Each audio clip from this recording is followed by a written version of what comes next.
Hello बच्चों, कैसे हो? First class. तो चलिए, मोमेंट ऑफ इनर्शिया पार्ट 6 सबका फिनिश हो गया होगा, अच्छी तरह से तैयार हो गया होगा।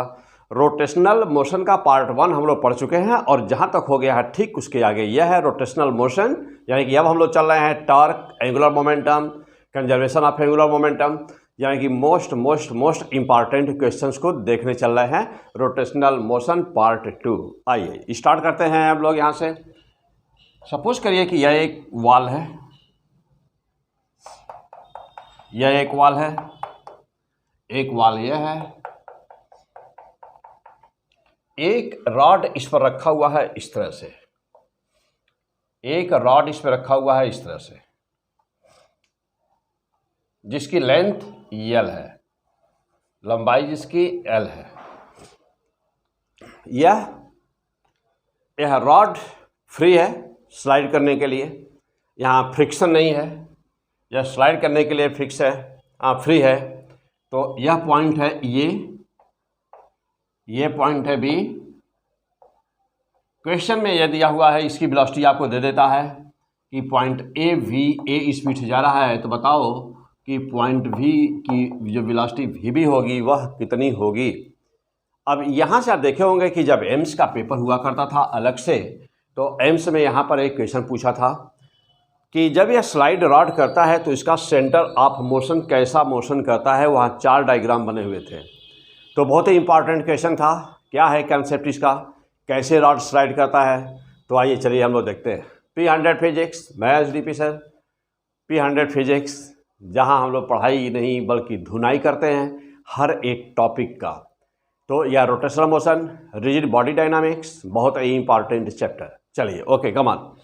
अब जब देखिए, जब आप इसको छोड़ देंगे तो यह स्लाइड कर रहा है। मैं यदि कहूँगा आपसे कि जो सेंटर ऑफ मास है इस रॉड का, तो इसका कॉन्फ़िगरेशन जब वह स्लाइडिंग के दौरान क्या होगा, किस तरह से यह रॉड मोशन कर रहा होगा।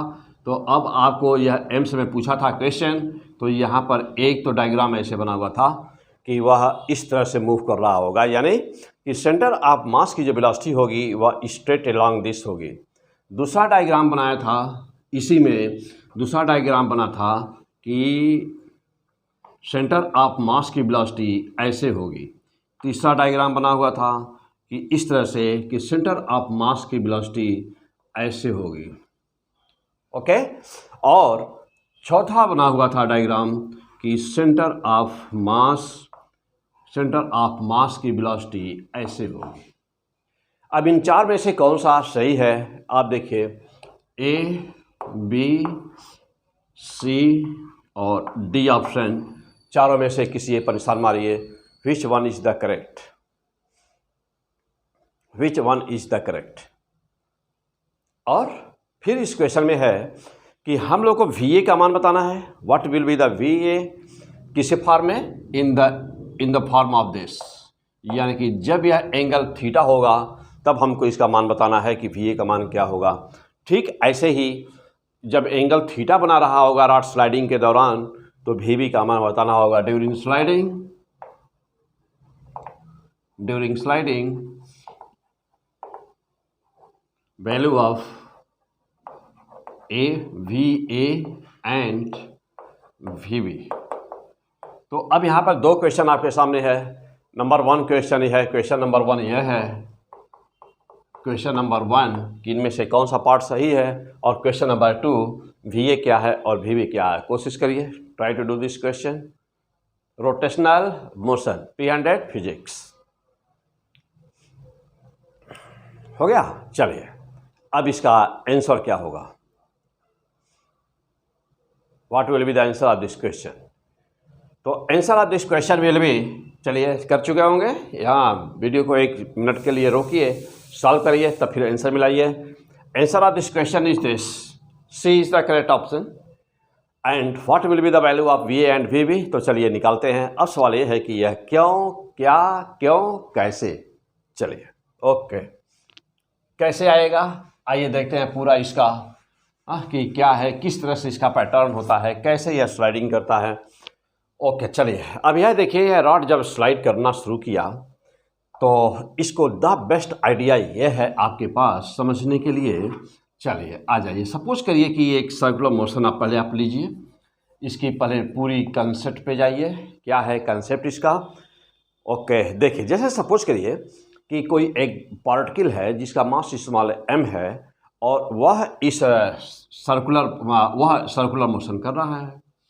मैं कहूँ आपसे कि यदि वह क्लॉकवाइज मोशन कर रहा हो, एंटी क्लॉकवाइज यदि मोशन वो कर रहा हो, तो बताइए कि यह लोवेस्ट पॉइंट पर उसकी वेलोसिटी कहाँ पर होगी। फिर मैं कहूँ कि इस हॉरिजॉन्टल पॉइंट पर वेलोसिटी इसकी कहाँ पर होगी। मान लीजिए कि यह पॉइंट बी है और ये पॉइंट ए है। मान लिया, सपोज करिए कि पॉइंट ए पॉइंट बी दो पॉइंट ले लिया जाए। कोई पार्टिकल है, देखिए ये कोई पार्टिकल है जिसका मास m है, तो यह जब मोशन यहाँ पे था तो वेलोसिटी ये थी। जानते हैं कि सर्किल पर सर्कमफ्रेंस पर टेंजेंट ड्रा कर दिया जाए, स्पर्श रेखा खींचा जाए, तो टेंजेंट का डायरेक्शन हमेशा वेलोसिटी के डायरेक्शन को रिप्रेजेंट करता है। यहाँ पर चलिए, यहाँ पर ड्रा करिए तो दिस इज द डायरेक्शन, यहाँ पर ड्रा करिए तो this is the direction, this is the V A and this is the V B.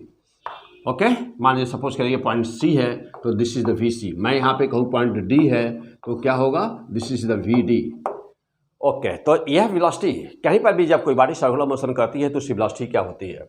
तो कहीं पर जब कोई बॉडी सर्कुलर मोशन कर रही होती है तो उसकी वेलोसिटी का डायरेक्शन ये होता है, ये वेलोसिटी होती है tangential velocity. This is the linear velocity, जिसको कहते हैं टेंजेंट पर होने के कारण इसे कहते हैं टेंजेंशियल वेलोसिटी। अब आप सोचेंगे कि सर सर्कुलर मोशन का इससे क्या संबंध है। तो हमने पहले ही आपको बताया था, चैप्टर स्टार्ट करते समय ही रोटेशनल पार्ट 1 में मैं बताया हूँ आपको, दोनों को एक साथ लेकर के मैं आपको कंपेयर दिखाया था, कंपैरिजन किया था कि सर्कुलर मोशन क्या होता है और रोटेशनल मोशन क्या होता है, और दोनों में बहुत ही ग्रेट रिलेशन है दोनों के बीच में। आपको इसीलिए पहले सर्कुलर मोशन पढ़ा जाता है तब फिर रोटेशनल मोशन पढ़ते हैं। ओके, बहुत ही फैंटास्टिक चैप्टर है, बहुत ही, जैसे सभी चैप्टर्स में मैकेनिक्स में सबसे टफ चैप्टर यही माना जाता है। बच्चों के अंदर इस चैप्टर को लेकर थोड़ा सा डर बना रहता है, लेकिन बहुत ही आसान है। मैं सारा अभी मैजिक की तरह से बताऊंगा, बिल्कुल जादुई तरीका बताऊंगा ना, मैजिकल प्रोसेस बताऊंगा। बड़े बड़े क्वेश्चन को ऐसे बिना पेन उठाए मार देंगे आंसर। हाँ, बस अभी आने वाला है, लेकिन सब कुछ सिस्टमैटिक नंबर वाइज। तो अभी हमने आपको पढ़ाया, हम लोग पूरा किए हैं क्या, मोमेंट ऑफ इनर्शिया का देखे हैं, पूरा मोमेंट ऑफ इनर्शिया पढ़े हैं हम लोग ना। अभी और आएगा, आता रहेगा न्यूमेरिकल। अभी 5-6 लेक्चर्स हम लोग पढ़े हैं मोमेंट ऑफ इनर्शिया, ज़बरदस्त तैयार करवाया हूँ आपका। और अब आपको जो है सबसे इंपॉर्टेंट क्वेश्चन आता है, law of conservation of angular momentum, तो अब उसका मास्टर बनाने जा रहा हूँ आपका, उसका ज़बरदस्त कंसेप्ट। फिलहाल अभी हम लोग सिस्टमेटिक चलेंगे, धीरे धीरे चैप्टर में आगे बढ़ेंगे। तो चलिए भाई आ जाइए। तो रोटेशनल मोशन पार्ट 1 सबका पूरा हो गया होगा, यह है motion rotational motion part 2। Okay come on, अब यहाँ से और इसका दोनों के बीच में क्या रिलेशन आपस में है, जैसा देखिएगा। अब यहाँ पर जब देख रहे हैं आप यह कि यहाँ यदि हॉरिजॉन्टल वेलोसिटी यहाँ पर भी ये है ना, एक वर्टिकल लाइन में ड्रा कर दूँ इस वेलोसिटी से, और यह जो है vertical line, vertical velocity downward, यहाँ से मैं यदि एक पार्टिकल ड्रा कर दूँ, एक मैं हॉरिजॉन्टल लाइन ड्रा कर दूँ, यह दोनों लाइन जहाँ पे कट करती है वही सेंटर होता है ना, वही सेंटर होता है जहाँ पर कट करते हैं। कहीं से भी देखिए, यदि यहाँ पर देखिए, यहाँ पर देखिएगा, फैंटास्टिक आइडिया, बहुत ही ज़बरदस्त कंसेप्ट। यहाँ पर देखिए, यहाँ पर यह मास है और आप एक लाइन ड्रा कर दीजिए, एक वर्टिकल डायरेक्शन में आपने लाइन ड्रा कर दिया और एक हॉरिजॉन्टल डायरेक्शन में लाइन ड्रा किया, देख रहे हैं। तो एक, अच्छा जस्ट ऐसे ही इसका एक इधर लाइन ड्रा कर दिया, एक वर्टिकल ड्रा किया, जहाँ ये दोनों लाइन आपस में कट कर रही हैं, दैट इज द सेंटर। और चूंकि आप जानते हैं, वेरी वेरी इंपॉर्टेंट पॉइंट, चूंकि आप जानते हैं, क्या जानते हैं आप, कि मैं पीछे बता चुका हूँ रोटेशनल मोशन पार्ट 1 में सारी बातें हो चुकी हैं कि टेंजेंशियल वेलोसिटी कहाँ पर होती है, एंगुलर वेलोसिटी कहाँ पर होती है, एंगुलर एक्सेलरेशन कहाँ पर होता है, कौन रेडियस पर होता है, कौन टेंजेंट पर होता है, कौन एक्सिस पर होता है। यह पार्ट 1 में मैं ज़बरदस्त तरीके से आपको बता चुका हूँ। तो यदि कोई स्टूडेंट, हमारा प्यारा कोई स्टूडेंट यदि ना देखा हो अभी तक, तो जल्दी से पहले इसको पढ़ने के पहले, सेकंड पढ़ने के पहले आप पार्ट 1 जरूर पढ़ लीजिएगा। क्यों? क्योंकि वहाँ पर एंगुलर डिस्प्लेसमेंट क्या होता है, एंगुलर वेलोसिटी क्या होती है, एंगुलर एक्सेलरेशन क्या होते हैं, टार्क क्या होता है, एंगुलर मोमेंटम क्या होता है, मैं सारी चीज़ें वहाँ पर बेसिक मैं इन्फॉर्मेशन आपको दिया हूँ। अब यहाँ पर मैं सीधे न्यूमेरिकल स्टार्ट किया हूँ, यहाँ पर हम लोग आगे न्यूमेरिकल अब सॉल्व करने जा रहे हैं, उसका यूज़ करने जा रहे हैं। तो लेक्चर 1 रोटेशनल मोशन का फिनिश होना चाहिए, तब आप सेकंड पढ़िएगा। ओके कमान, अब जा देखिएगा। तो जानते हैं कि जब भी कोई बॉडी कभी भी कोई भी बॉडी जब सर्कुलर मोशन कर रही होती है या रोटेशनल मोशन कर रही होती है तो ओमेगा होता कहाँ पर है? तो ओमेगा कहाँ पर होता है? जैसे मान लीजिए सपोज करिए कि यह कोई लड़का है जो फील्ड में दौड़ रहा है, ये सर्कुलर मोशन कर रहा है। सपोज करिए कि यह कोई एक लड़का है जो फील्ड में दौड़ रहा है, सर्कुलर मोशन कर रहा है। मैं कहूँ कि इसका ओमेगा कहाँ पर है, तो कहाँ है ओमेगा इसका? हाँ, ओमेगा का डायरेक्शन जल्दी बोलिए, ओमेगा का डायरेक्शन कहाँ पर है? उसका डायरेक्शन भी बताइए और बिंदु बताइए जिस बिंदु पर है वह जल्दी बोलिए, डिसाइड करिए, जल्दी अपना नोट करिए। कर दिया? हाँ, बिल्कुल सही किए होंगे, एक्सिस पर है। यदि आप पढ़े होंगे पार्ट 1 रोटेशनल मोशन का तो आंसर आपका सही होगा। देखिए, और डायरेक्शन कैसे डिसाइड करते हैं? राइट हैंड, दाहिना हाथ लीजिए, दाहिने हाथ की हथेली को चारों अंगुलियों जो ये 4 फिंगर हैं आपके अंगूठा और सभी फिंगर सभी 90 पर करिए, 90 डिग्री पर करिए, ऐसे ही मतलब पूरा टाइट करिए उसको। कर दिया? अब ये हाफ सेमी सर्कुलर पे फोल्ड कर दीजिए। कर दिया? ये चारों फिंगर यदि वेलोसिटी, लीनियर वेलोसिटी की दिशा बता रहे हो तो अंगूठा हमेशा ही एंगुलर वेलोसिटी की दिशा को बताता है। इसका मतलब ये हुआ, देख रहे हैं? देखिए, ओके फाइन। देखिए, ये 4 फिंगर क्या बता रहे हैं? Linear velocity. तो अंगूठा किधर जा रहा है? ब्लैक बोर्ड के अंदर। ब्लैक बोर्ड के अंदर का मतलब क्या हुआ कि यहाँ पर आप क्रॉस लगा देंगे ना कि ओमेगा अंदर है। अब अंदर वो क्या है, किस पर है? एक्सिस पर। इसका मतलब ये हुआ कि ओमेगा एक्सिस पर होता है ना। तो अब एलॉन्ग द एक्सिस, ध्यान दीजिएगा, किसी क्वेश्चन का आंसर देने के लिए कंसेप्ट बहुत ही अच्छा होना चाहिए। एलॉन्ग द एक्सिस कौन कौन होता है? नंबर 1 पर देखा आपने ओमेगा होता है, तब नंबर 2 पर जानते हैं कि अल्फा भी वही होगा। क्यों? क्योंकि D omega by D T बराबर अल्फा होता है। यदि अल्फा में चेंज, ओमेगा में change, D omega by D T बराबर होता है अल्फा बेटा, यानी कि एंगुलर एक्सेलरेशन, कोणीय त्वरण। ओमेगा क्या है? कोणीय वेग। तो यह भी वहीं पर होगा। अच्छा, और जब ये होगा वहाँ पर तो जानते हैं कि जे बराबर होता है आई ओमेगा। जे बराबर होता है आई मोमेंट ऑफ इनर्शिया है, ओमेगा होता है जे एंगुलर मोमेंटम है बेटा। तो या एल से भी लिखते हैं, एल बराबर एम वी आर लिखते हैं बेटा। ए भी वही है, एंगुलर मोमेंटम ए भी है, तो एंगुलर मोमेंटम है। ओके, तो अब जैसा देखना, देखो बेटा, अब ये जे लिखिए चाहे एल लिखिए, दोनों में से कोई भी एक यूज करिए, चाहे जे यूज करिए चाहे एल यूज करिए, एंगुलर मोमेंटम के लिए दोनों यूज किए जाते हैं। तो अब ये भी कहाँ पर होगा? ये भी एक्सिस पर होगा। क्यों? जहाँ ओमेगा होगा वहीं पर जे होगा। तो अब इस एक्सिस पर कौन कौन सी फिजिकल क्वांटिटी आ गई? तो एलॉन्ग द एक्सिस, नोट करिए फास्ट मेरे साथी, कौन कौन सी क्वांटिटी आ गई? नंबर 1 में angular velocity, number 2 angular acceleration, number 3 angular momentum, 3 चीज़ें। अब यदि मान लीजिए अल्फा नहीं है तो कोई बात नहीं, 0 हो जाएगा। यदि मान लीजिए कि जे नहीं है तो 0 हो जाएगा। ओमेगा हमेशा रहेगा, यदि बॉडी मोशन में है, सर्कुलर मोशन करे तो ओमेगा हमेशा रहेगा। यदि बॉडी कोई भी सर्कुलर मोशन करे तो ओमेगा हमेशा रहेगा। तो जब ओमेगा रहेगा तो कहाँ पर रहेगा? एलॉन्ग द एक्सिस, या तो ब्लैक बोर्ड के अंदर या तो ब्लैक बोर्ड के बाहर, आपकी कॉपी पर या तो कॉपी के पेज के आपके नीचे, या नहीं तो ऊपर। कहाँ? सेंटर पर, एक्सिस पर। अब तो इस क्वेश्चन में जो हमने लिया है, ये जो पार्टिकल है बेटा, ये जो पार्टिकल वी वेलोसिटी से सर्कुलर मोशन कर रहा है, मैं पूछूं कि इसका ओमेगा कहाँ पर है तो आप क्या कहेंगे? आप कहेंगे कि इसका ओमेगा यहाँ पर है। कहाँ पर? Along the axis, along the axis, ऊपर। क्यों? देखिए डायरेक्शन देखिए, ओके, राइट हैंड, दाहिना हाथ लिया, देखिए सेंटर पे लगाया, ये 4 फिंगर वेलोसिटी के लीनियर वेलोसिटी डायरेक्शन में देखा अंगूठा की यहाँ पर है, ब्लैक बोर्ड के बाहर है, यानी कि आपकी कॉपी पर बनाएंगे तो ऊपर। तो this is the idea to find angular velocity, direction of angular velocity, direction of angular acceleration, direction of angular momentum. जहां पर एंगुलर वेलोसिटी होगी वहीं पर एंगुलर मोमेंटम होगा। क्लियर? हाँ बेटा, क्लियर है? कहीं कोई प्रॉब्लम किसी को? नो? आ जाइए। ओके, अब जा देखिएगा। तो यहाँ पर जो सबसे हमको बेस्ट पॉइंट यहाँ पर क्या ये था बेटा कि यदि हमको पता करना है कि कहीं पर भी कोई भी बॉडी मोशन कर रही है और आपको 2 परपेंडिकुलर दिशा में वेलोसिटी पता है, आपको 2 परपेंडिकुलर डायरेक्शन की वेलोसिटी पता है। फॉर एग्जांपल, यदि ए बिंदु की वेलोसिटी आपको पता है और बी बिंदु की वेलोसिटी आपको पता है, देखिए दोनों एक दूसरे के परपेंडिकुलर हैं, इसको यदि ऊपर मिला दिया इसको में तो दोनों 90 डिग्री पर हैं।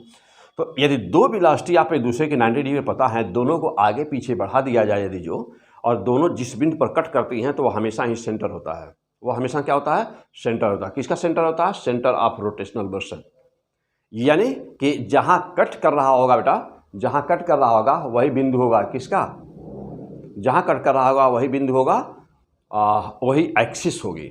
तो जहाँ कट कर रहा है वही एक्सिस होगी। Omega this is here, omega this is the axis, mind axis. जहाँ कट कर रहा है पीछे बढ़ाया, इसको बढ़ाया इधर जहाँ कट किया, या यहाँ से लिया तो इधर बढ़ाया जहाँ कट किया, दैट इज द एक्सिस। अब उस एक्सिस पर आइदर इनसाइड और द आउटसाइड, एक्सिस पर ओमेगा होता है। अब ये जो रॉड था, अब यहाँ पर चलिए, यहाँ पर चलिए, अब इसी कॉन्सेप्ट को आपको यूज करना था। अब यहाँ पे चलिए ना, अब यही नियम आप यहाँ पे लगा दीजिए। Very fantastic. इस क्वेश्चन का आंसर देने के लिए जब ये क्वेश्चन आया था तो बहुत ही कम स्टूडेंट इस क्वेश्चन को सही किए थे। यानी कि एम्स का जब पेपर अलग होता था बेटा, तब एक क्वेश्चन दिया गया था और बहुत ही कम स्टूडेंट उसमें से ऐसे थे जिन्होंने सही निशान लगाया था, बाकी सब लोग गलत कर दिए थे। आइए अब मैं दिखाऊं क्या है यहाँ पर, पॉइंट कहाँ है। अब से देखिए, आप अपना आंसर अब से मिलाइए, देखिए क्या आंसर आपका सही है इसका। हाँ, कैसे होगा, चलिए कोई बात नहीं, आ जाइए। और है कहाँ पर, अब देख रहे हैं आपकी वीवी यहाँ पर है। This is the direction of the VV, B point की velocity downwards and this is the direction of the A. यह देख रहे हैं हॉरिजॉन्टल है।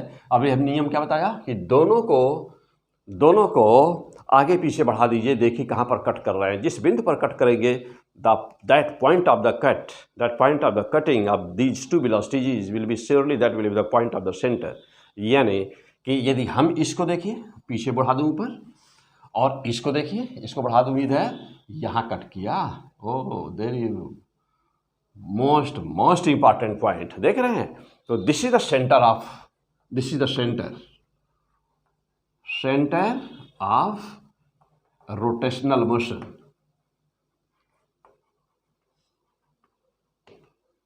इसका मतलब यह हुआ कि एक्सिस यहाँ पर है।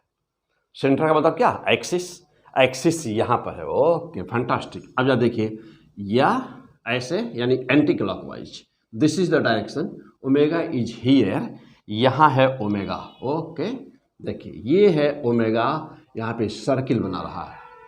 तो एक्सिस, मैं कहूँ कि इस रॉड का ओमेगा कहाँ पर है, तो ओमेगा यहाँ पर है। This is the direction of the omega, omega यहाँ पर है, देख रहे हैं।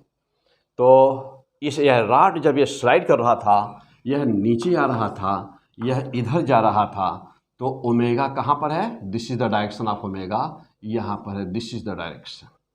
अब यदि आप सेंटर ऑफ मास से जो दिया गया था, आपको जो 4 पैटर्न दिए गए थे उसमें से पूछा था कि कौन सही है, तो देखिए यही वाला, ये वाला देख रहे हैं ना, यही वाला इस रॉड पे दिखाया गया था, यही बिंदु इस रॉड पे दिखाया गया था।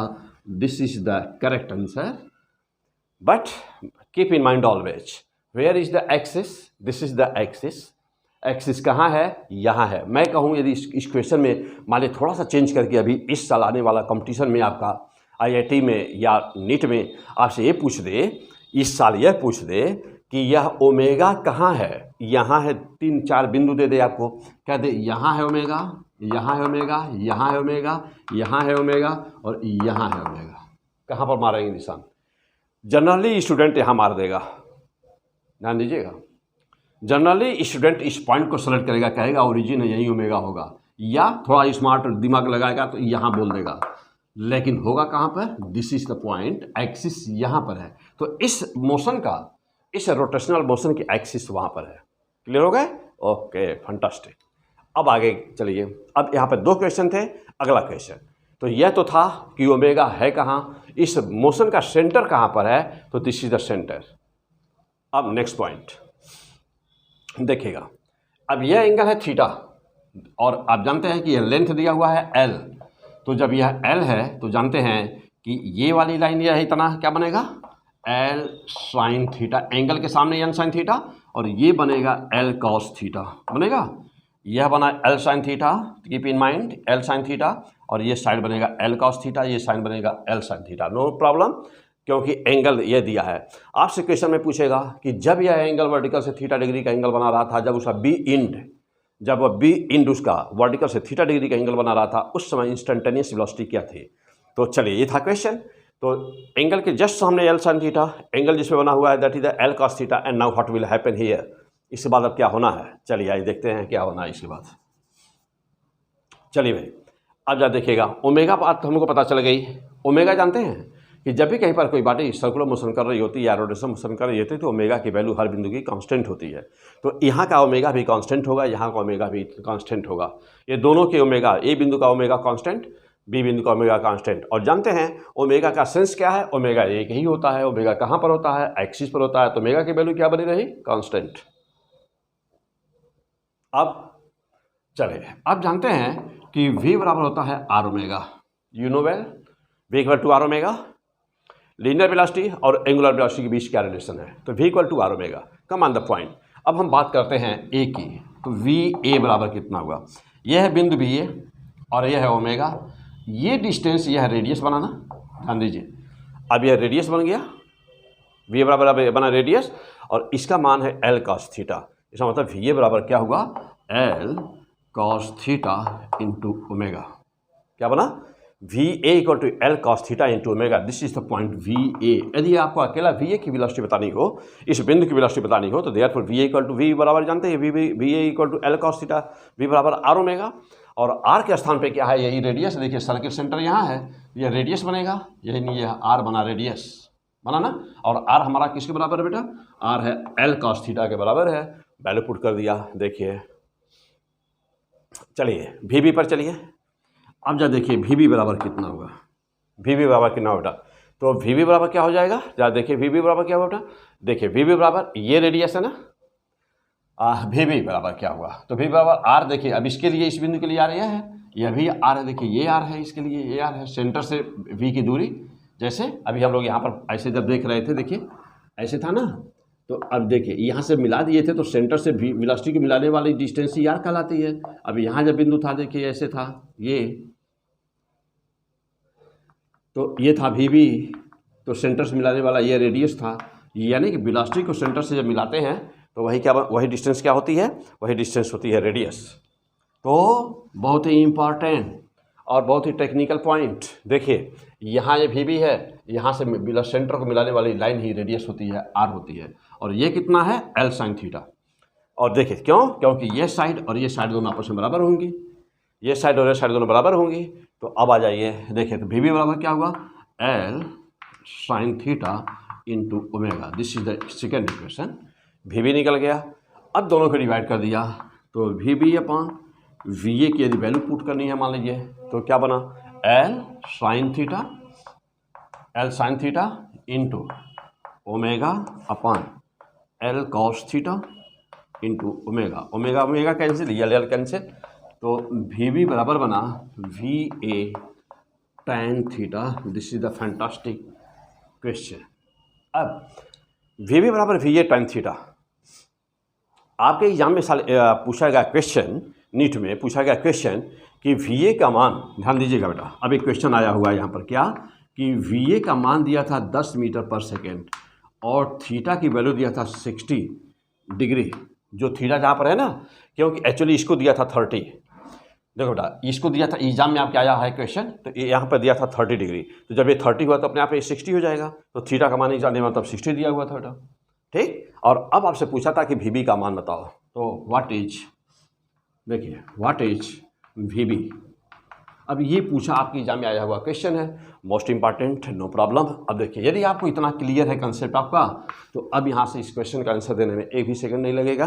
कैसे, vb बराबर va tan थीटा। अब यहाँ आंसर हमारा देखते ही क्या, vb बराबर va दिया है 10 मीटर पर सेकेंड, 10 मीटर पर सेकेंड इंटू tan से इस एंगल के लिए 60, tan 60 मीन्स, देखो बेटा tan 60 कितना आंसर आ गया, 10√3, tan 60√3, तो 10√3 मीटर पर सेकेंड पर निशान मारना था। ओके, हो गया। चलो बेटा, तो ये था हम लोग का एक बहुत ही इम्पॉर्टेंट कंसेप्ट था कि आप जब कहीं पर रॉड स्लाइड कर रहा होता है, बेटा, तो उसके न्यूमेरिकल्स को कैसे सॉल्व करते हैं, आप उसका va कैसे बताएंगे, आप उसका vb कैसे बताएंगे, आप उसका एक बिंदु की वेलोसिटी दिया रहे तो दूसरे बिंदु की वेलोसिटी कैसे निकालेंगे, और सबसे बड़ी बात ओमेगा है कहाँ, तो हम अब जब रॉड स्लाइड कर रहा मैं कहूँ ओमेगा कहाँ पर है, तो आप लगेंगे जो है क्या होगा, जब नए कंसेप्ट क्लियर होगा तो ए पर खोजेंगे, बी पर खोजेंगे, उसके बीच में खोजेंगे या यहाँ ओरिजिन पर खोजेंगे, लेकिन है कहाँ, देख रहे हैं ना। तो this is the centre of the rotation motion, और ये रॉड रोटेट कर रहा है तो सेंटर यहाँ पर है, एक्सिस यहाँ पर है, ओमेगा एंगुलर वेलोसिटी यहाँ पर है। अब मैं कहूँ एल्फा, मान लीजिए कि एल्फा है उसमें, यानी कि एंगुलर एक्सेलरेशन है, तो कहाँ पर होगा, इसी एक्सिस पर होगा। एंगुलर मोमेंटम कहाँ पर होगा, इसी एक्सिस पर होगा। ओके, चलो, तो ये टॉपिक आपका हो गया होगा, तैयार हो गया बेटा। चलिए अब इसके आगे बढ़ते हैं। अगला पॉइंट बहुत ही बेसिक यहाँ पर लेक्चर है, अभी बहुत टफ न्यूमेरिकल अभी बाद में आएंगे बेटा, बड़े न्यूमेरिकल सभी बाद में लिया जाएगा। अभी बस यह चूँकि अभी सेकेंड लेक्चर रोटेशन मोशन का, तो बेसिक बहुत बेसिक मैं बताया हूँ नंबर 1 में, और ये भी लगभग बेसिक ही है। सारी चीज़ें यहाँ पर मैं आपको सिखाने जा रहा हूँ। अच्छी तरह पढ़िएगा, जम के पढ़िएगा, वीडियो को आगे पीछे नहीं भगाइएगा, कायदे से पढ़िएगा, पूरे लेक्चर को पढ़िएगा, डेटा वगैरह मत बचाने के चक्कर में पढ़िएगा, बहुत बड़ी चीज़ पानी है ना। अच्छे IIT कॉलेज में जाना है आपको, या अच्छे नीट कॉलेज में जाना है, बेस्ट ना आपको, टॉप इंडिया के टॉप जो कॉलेज हैं ना, CMC बेल्लोर हुआ, जैसे PGI चंडीगढ़ हुआ, तो ऐसे ऐसे कॉलेजेस में जाने हैं बेटा। तो रैंक बहुत अच्छी होनी चाहिए। दिल्ली एम्स में जाना है, मौलाना आज़ाद पाना है, तो रैंक बहुत अच्छी होनी चाहिए, और बहुत अच्छी होनी चाहिए। तो 100% फिजिक्स जब तक होगा नहीं तब तक होगा नहीं। और जानते हैं फिजिक्स आती है तो खूब आती है, अदरवाइज कुछ भी नहीं आती। फिजिक्स आती है तो झमाझम आती है, नहीं तो कुछ भी नहीं आती, माइनस में 2 नंबर पाते हैं मैक्सिमम ना बेटा। अब जितने लोग बैठते हैं तो सबसे ज़्यादा जरूरी होता है, जानते होंगे, यदि आप मेडिकल स्टूडेंट होंगे बेटा तो जानते होंगे कि सबसे बड़ी समस्या आपकी फिजिक्स होगी। और IIT के लिए नहीं, लेकिन फिजिक्स नीट वाले बच्चों के लिए तो सबसे बड़ी समस्या फिजिक्स होती है। और क्यों, क्योंकि बायो सबको आता है, और जब भी पढ़ते हैं तो बायो किताब इसलिए निकालते हैं कि वो आसान पड़ता है। फिजिक्स पढ़नी होती है तो समस्या होती है बच्चों को, लेकिन उससे बिना पढ़े कल्याण होना नहीं बेटा। तो फिजिक्स पे ज़्यादा मेहनत करने की जरूरत है, ज़्यादा मेहनत कर, क्यों, फिजिक्स कॉन्फिडेंस डेवलप करता है। जब आपका फिजिक्स न्यूमेरिकल लगने लगता है ना, तो आपको लगता है कि अब तो मैं आसमान तोड़ दूंगा। हाँ, और उसी खुशी में, उसी उत्साह में, उसी कॉन्फिडेंस में ही कंपटीशन निकलते हैं। और जब अंदर से कहीं पर डर बना रहेगा कि अरे फिजिक्स का क्या होगा, तो अरे फिजिक्स का क्या होगा, तो वही होगा जो होना है। तो इसलिए क्या करना है, थोड़ा अच्छी तरह से पढ़िए, डेटा वगैरह मत बचाने के चक्कर में रहिए, आगे पीछे वीडियो को भगा करके करियर न चौपड़ करिए, कायदे से पढ़िए, कॉपी लीजिए, पेन लीजिए, जहाँ जैसे बच्चे पढ़ते हैं एकदम स्टूडेंट बन के ज़मीन पर बैठ के तो जम के तैयारी करिए, और 2-2 बार 3-3 बार 4-4 बार उसको नोट्स बनाइए, देखिए कॉन्सेप्ट को समझिए। Clear, okay.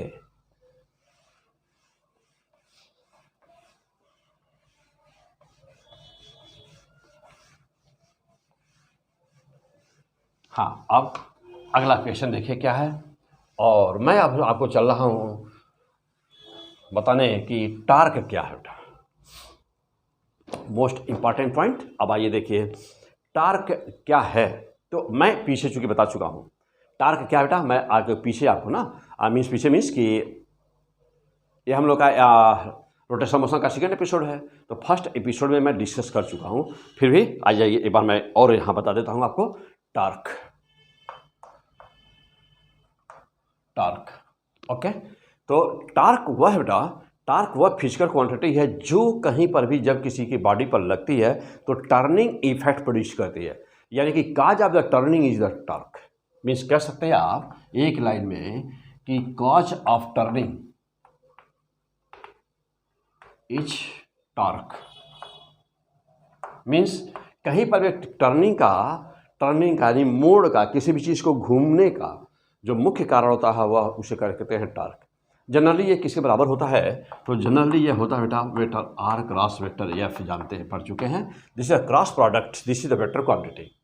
देखो बेटा, this is the vector quantity, okay, and this is the vector quantity, this is the equal to the numerical it is equal to the cross product of the position vector, cross product of the position vector and force के बराबर होता है। अब जैसा देखो बेटा, अब इसको देखा जाए स्केलर फॉर्म में, तो टार्क बराबर magnitude of this position vector R लिया जाए, मैग्नीट्यूड ऑफ दिस एफ मान लिया, और दोनों क्रॉस प्रोडक्ट बेटा, तो आ जाएगा इनके बीच क्या, साइन थीटा आ जाएगा ना। दोनों के बीच का, आर और एफ के बीच का, यानी कि पोजीशन वेक्टर और फोर्स के बीच का एंगल है थीटा। तो टार्क स्केलर फॉर्म में क्या लिख सकते हैं, टार्क बराबर आर एफ साइन थीटा। अब इसका मान मैक्सिमम कब होगा देख रहे हैं, तो टाउ मैक्स बराबर कब होगा, आर एफ होगा कब, जब थीटा का मान होगा 90 डिग्री। तब मीन्स यह कि यदि यह फोर्स है एफ और यह है आर ना बेटा, और इसके यह है एक्सिस ना बेटा, यह है सपोज करो, यह है एक्सिस ओमेगा, यह है एक्सिस, तो यह डिस्टेंस ना, यह डिस्टेंस मीन्स कि एक्सिस से परपेंडिकुलर डिस्टेंस फोर्स का, एक्सिस से फोर्स का परपेंडिकुलर डिस्टेंस, इसे कहते हैं बेटा पोजीशन वेक्टर। और जो फोर्स है वह फोर्स है, या इन दोनों के बीच का जब एंगल होता है 90 डिग्री, तो उस समय जो टार्क है होता है बेटा, उस समय होता है टार्क मैक्स होता है, यानी उस समय टार्क मैक्सिमम काम कर रहा होता है। अब टार्क होता ही क्या है, इसकी डायरेक्शन कैसे निकालते हैं, तो डायरेक्शन निकालने के लिए जानते हैं कि टॉर्क ना बेटा vector R cross vector F, फिर क्रॉस प्रोडक्ट है, इसका क्रॉस प्रोडक्ट है, और क्रॉस प्रोडक्ट के लिए जानते हैं कि वेक्टर आई क्रॉस वेक्टर जे बराबर कितना होता है, mod of I mod of J into sine 90 होता है बेटा। तो मॉड ऑफ आई, और ये किसी बराबर होता है आई क्रॉस जे, ये आता कहाँ पर है के ना। ऐसे ही जानते हैं जे क्रॉस के बराबर होता है वेक्टर आई, और आई ना, और के क्रॉस आई बराबर होता है जे। ओके बेटा, देखो तो ये होता है इनका क्रॉस प्रोडक्ट। अब कहेंगे सर देखिए आई जे है, यदि एक वेक्टर केवल यहाँ पर है, यह आई है, देखो बेटा ध्यान देना, यदि आर हमारा आई डायरेक्शन में है, आई मीन्स एक्स एक्सिस पर है, और एफ हमारा वाई एक्सिस पर है, तो ध्यान दीजिए आई क्रॉस जे बराबर के, यानी कि टार्क किस दिशा में होगा, के दिशा में होगा। अब जरा देखिए आर पोजीशन वेक्टर, अब ध्यान देना बेटा, ये बिंदु है, ये है हमारा क्या, ये है देखिए आर, और ये है क्या, ये क्या है, ये है जे यानी वाई, ये है एक्स, ये है वाई।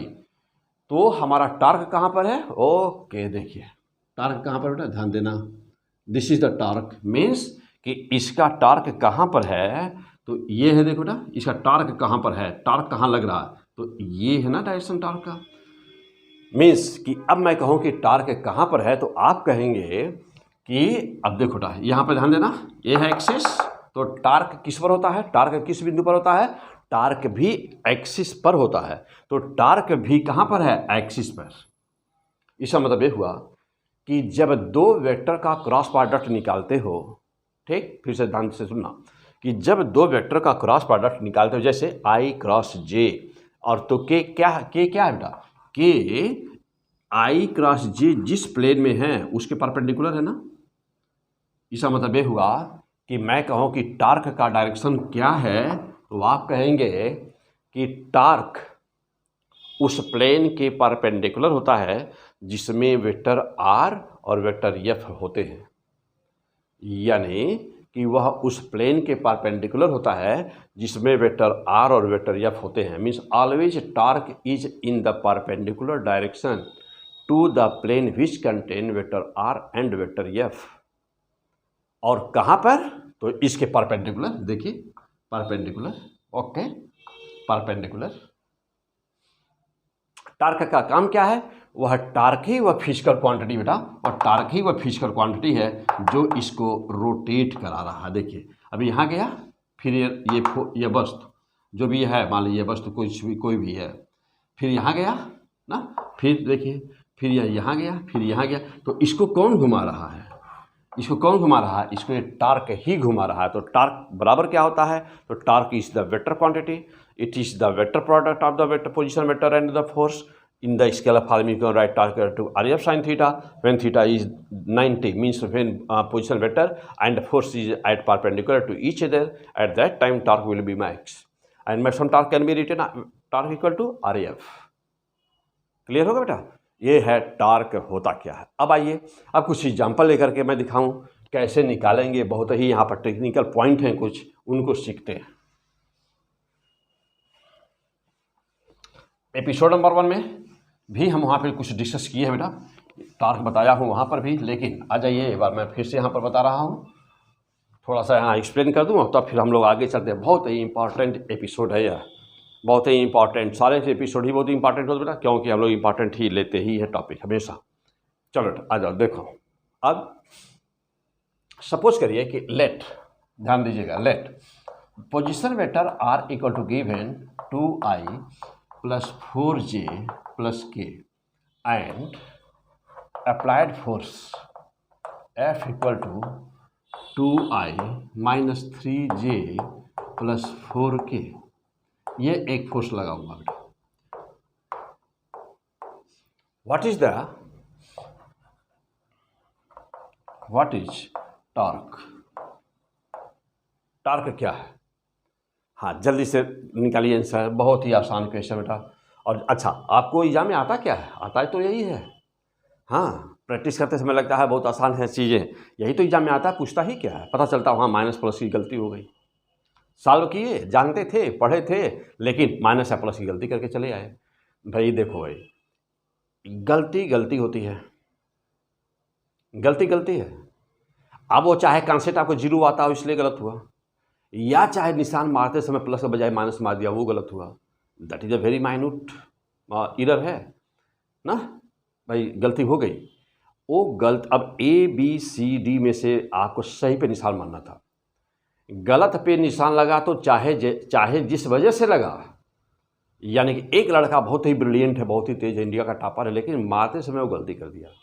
और एक लड़का बिल्कुल ही कुछ भी नहीं जानता है, जीरो जानता है, हाँ बिल्कुल ही डपोक संख है, कुछ भी नहीं जानता है फिजिक्स के नाम पर, वो भी गलत मारा, नंबर दोनों बराबर मिले 0-0। इससे क्या मतलब है कि यार वो इंडिया का टॉपर है और वो ह्यूमन एरर हो गया? इससे कोई मतलब तो है नहीं। हाँ, एनटी वालों को तो बात सही आंसर में निशान मारना ना। यदि अच्छा आप कुछ भी नहीं जानते हैं लेकिन आप निशान लग गया तो जानते हैं कि जो जीता वही सिकंदर, जो जीता वही सिकंदर, तो निशान सही लगना चाहिए। अच्छा, और आपका पूरा फोकस ही इसी बात पे होना चाहिए कि निशान सही लगे, पूरा फोकस जबरदस्त यही होना चाहिए निशान सही लगे। यानी क्या पढ़ें, क्या पढ़ें? केवल इम्पॉर्टेंट, फालतू बकवास नहीं, पॉइंट टू पॉइंट जो एग्ज़ाम में आता है वही न्यूमेरिकल सॉल्व करें, जो एग्ज़ाम में आता है या आने वाला है या आया है, आया है, आता है, आने वाला है, उसी के ऊपर केवल पिन पॉइंट फोकस रही, कुछ अभी इधर उधर का नहीं। अब अभी तक कुछ लोग ऐसे हैं कि इतनी वाहियात और घटिया किताब मार्केट की हैं एक आध दो कि उनको उसके राइटर को पुरस्कार मिला है, ठीक है। और मार्केट की सबसे घटिया किताब यदि कहा जाए, सबसे गंदी किताब कहा जाए तो वो किताब है। कोई लड़का उस किताब को पढ़ करके 2 पार्ट में आती है, साइज सबसे बड़ी है, समझ गए होंगे। सबसे मार्केट में कभी भूल करके भी उस किताब को हाथ से छुइएगा नहीं तो सिलेक्शन से कोर्स दूर हो जाएंगे। बहुत अच्छी अच्छी किताबें मार्केट में कुछ दूसरे पब्लिकेशन की हैं, देखिए किताबों को लेके देखिएगा। लेकिन होता क्या था कि पहले आईआईटी वगैरह में जब 3 घंटे में 6 क्वेश्चन करने होते थे, 8 क्वेश्चन करने होते थे, उस ज़माने की किताब लिखी गई है। और भी एक विदेशी किताब है रजनी हॉलीडे, और एक और राइटर है उसके साथ में, कोई नई किताब है, रजनी हॉलीडे पुरानी वाली नहीं है, एक नई किताब आई है, अमेरिका से प्रिंट होती है। तो उस किताब का टोटल हूबहू नकल, यहाँ तक कि फिगर भी वही छापा हुआ, अपने पास से उस राइटर ने थोड़ा भी दिमाग यूज नहीं किया है, और इतना वाहियात चीज़ लिखा हुआ है। नाम पे चलता है, पढ़ाते हैं टीचर, अच्छा कुछ भी टीचर ऐसे हैं, जानते हैं टीचर भी लकीर के फ़कीर। उन्होंने कुछ टीचर्स क्या करते हैं, उसका नाम बताने में अपने को गौरवान्वित महसूस करते हैं। क्यों? क्योंकि लेवल उनकी वही है उस किताब को कि हम यह सॉल्व कराते हैं। अरे वो जब था तब था, और था तो कभी नहीं मार्केट में, लेकिन जब था तब था। अब जैसे हम यह सॉल्व कराते हैं तो उनको गर्व महसूस होता है, इसलिए कहते हैं कि हम ये सॉल्व कराते हैं। वह जब उस ज़माने की वो किताब है, जब ये लिखा गया था, जब वो 6 क्वेश्चन 8 क्वेश्चन आते थे, उस समय का वो किताब है। तो क्या ज़रूरत है उसको ऐसे फालतू चीज़ें पढ़ने की? तो ऐसे हैं कुछ चीज़ें। तो आपको पढ़ना क्या है, तो आपको पिन पॉइंट फोकस होकर के बिल्कुल पॉइंट टू पॉइंट अपना पढ़ना। फिर आप कम ऑन द पॉइंट। हम लोग अपना देखते बेटा यहाँ पर क्या है हम लोग। और एक सिलेक्शन कराने वाला बच्चा ये जानता है कि हमको क्या पढ़ना है क्या नहीं पढ़ना है, किताब को देख करके वो पता कर लेता है, क्वालिटी को देख करके पता कर लेता है वह, ठीक। हाँ बेटा चलो आ जाओ, ओके। तो अब यहाँ पर हम लोग को व्हाट इज द टॉर्क, तो अब यहाँ केवल बताना है हम लोग को, टॉर्क बताना बेटा ना, टॉर्क है क्या। चलिए अब यहाँ पे टॉर्क आप कैसे निकालेंगे, अभी फार्मूला बताया मैं आपको कि टॉर्क। चलिए अपना आंसर निकालिए, तुरंत निकालिए, 1 मिनट वीडियो रोकिए, यहाँ पर आंसर निकाल के मिलाइएगा आंसर। मैं अभी बताया आपको कि गलती होती है, चाहे वह कॉन्सेप्ट की वजह से गलत हो, चाहे वो निशान मारते समय गलती हो गई हो, गलती छोटी सी गलती हो, बड़ी गलती तो गलती है, नंबर तो कट ही जाने हैं बेटा। हो गया बेटा, चलिए मैं करूँ, आ जाओ। देखिए अभी पढ़ा आपने कि टार्क बराबर क्या होता है, तो टार्क बराबर पढ़ा भी vector R cross vector F होता है ना। चलिए अब जानते हो कि वेक्टर टार्क बराबर क्या हुआ, वेक्टर आर का मान रखिए यार, जो भी है जैसे है वैसे ले लीजिए, 2i + 4j प्लस क्या है के, ये टार्क की वैल्यू है, ये है क्या पोजीशन वेक्टर बेटा। और फोर्स की वैल्यू अब यहाँ पुट कर दीजिए, तो फोर्स की वैल्यू कितनी है देखिए 2I cap plus minus 3J cap plus 4K cap, ये है आपका फोर्स, है ना। जानते हैं क्रॉस प्रोडक्ट कैसे किया जाता है। सपोज करें कि कोई स्टूडेंट नहीं जानता है कि क्रॉस प्रोडक्ट कैसे किया जाता है, तो मैं उसको अच्छी तरह से यहाँ पर समझा रहा हूँ। बेटा देखो, आ जाओ, देखो बहुत ही सिंपल सी बात है, यहाँ कुछ भी घबराने वाली बात नहीं है, कुछ भी परेशान होने वाली बात नहीं है, बहुत ही सिंपल सी चीज़ होती है। आ जाओ सिखाता हूँ आपको। देखो सबसे पहला काम ये करो कि I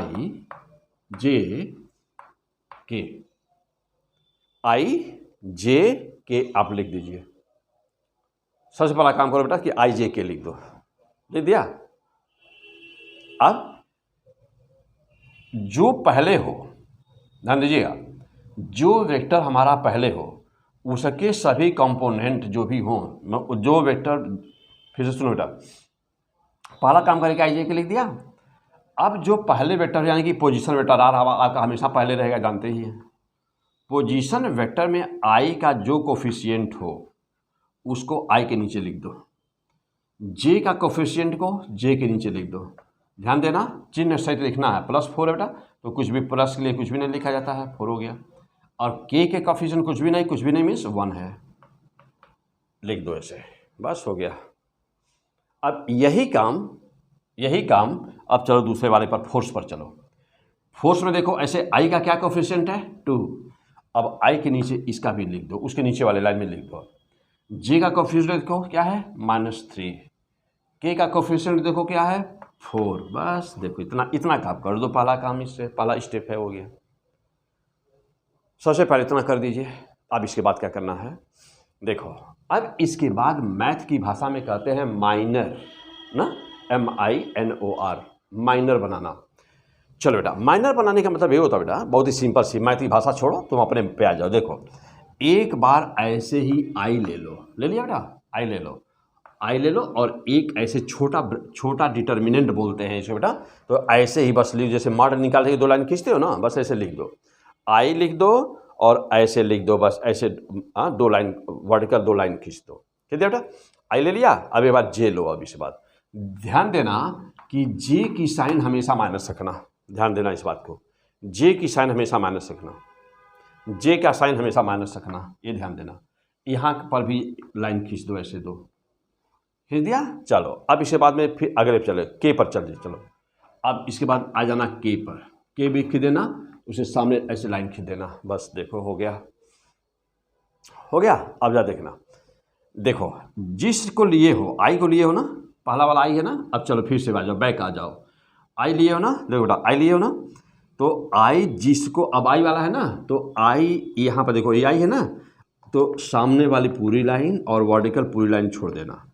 तो हमेशा तुमको चार डिजिट बचेंगे, दिस,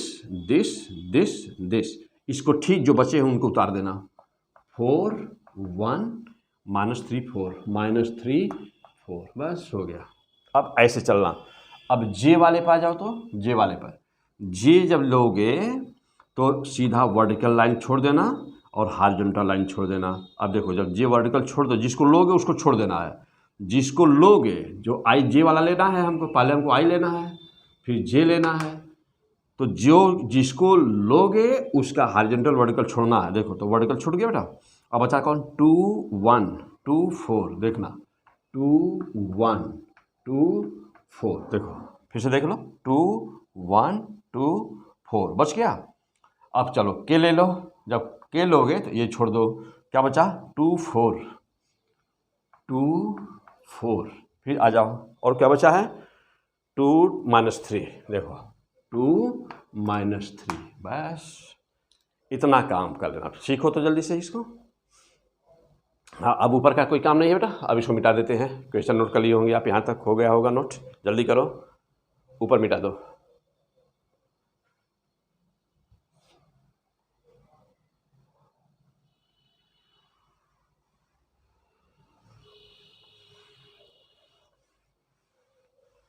हो गया, चलो आ जाओ, देखो हाँ, अब इसके बाद क्या करना होता है। अब यहाँ तो हो गया, आगे बढ़िए। अब देखो टार्क बराबर आया कितना, ध्यान रहे हमेशा एक पैटर्न अच्छी तरह सीखना है, मिस्टेक की चांसेस होती है बेटा, गलती ना होने पाए। हमेशा एक आदत बना लो कि इसका पहले इसमें मल्टीप्लिकेशन करना। क्या डायगोनली मल्टीप्लिकेशन होता है इसमें, डायगोनली यानी विकर्ण, जैसे चतुर्भुज का विकर्ण होता है ना बेटा, उससे पर मल्टीप्लिकेशन होता है। तो एक आदत बना लो कि हमेशा जो इस इधर रहेगा, राइट हैंड वाला रहेगा, यानी पहले यह डायगोनल लेंगे, वाइट वाला कर लिया, उसके बाद में इनका पहले गुणा कर लेना मल्टीप्लिकेशन, और इसके बाद इन दोनों का मल्टीप्लिकेशन करना, यानी कि पहले करना है वाइट तब फिर करना है ग्रीन। ऐसे नियम, यही नियम हर जगह रहेगा, पहले करना वाइट, ये यहाँ पर भी पहले करना वाइट और तब करना उसके बाद में ग्रीन, तब करना ग्रीन, पहले वाइट, पहले वाइट, ध्यान देना बेटा, पहले वाइट तब ग्रीन वाला। हाँ ग्रीन कलर देख लो, दिख रहा है ना साहब, पहले वाइट हो गया बेटा। चलो अब देखो इसे बात क्या करना रहेगा। तो अब देखो इधर आ जाओ, टार्क बराबर जो बाहर तुम्हारा यूनिट वेक्टर होगा उसको वैसे लिख देना आई कैप। अब यहाँ पर देखो यह जो है ना, चलो मैंने क्या बोला हूँ, पहले वाइट, 4 से 4 में मल्टीप्लाई करो, 16 आ गया बेटा, माइनस करना है। यहाँ पर देखना ये चिन्ह सही रहेगा, -3 का 1 में मल्टीप्लाई किए हो तो -3 आया है, और माइनस लगाओगे तो प्लस हो जाएगा, 3 बन जाएगा। ओके, कहाँ से आया प्लस, ध्यान दो फिर से, 4 गुणे 4 किए हो तो 16 आया है। इसमें से दूसरे वाले डायगोनल को जो मल्टीप्लिकेशन में आता है उसको माइनस करना होता है बेटा, हमेशा घटाना रहेगा। तो -3 में जब 1 का मल्टीप्लाई क्यों आया -3, और यहाँ पहले से माइनस है, माइनस, अब फिर अंदर ब्रैकेट के अंदर माइनस +3। चलो अब आ जाओ, आगे बढ़ो। अब देखो इसका जे का साइन क्या है, माइनस है ना, तो साइन सही तो फिर लिख दो, उसको जे को लिख दो, ऐसे यूनिट वेक्टर जे लिख दो, ठीक वैसे लिख दो।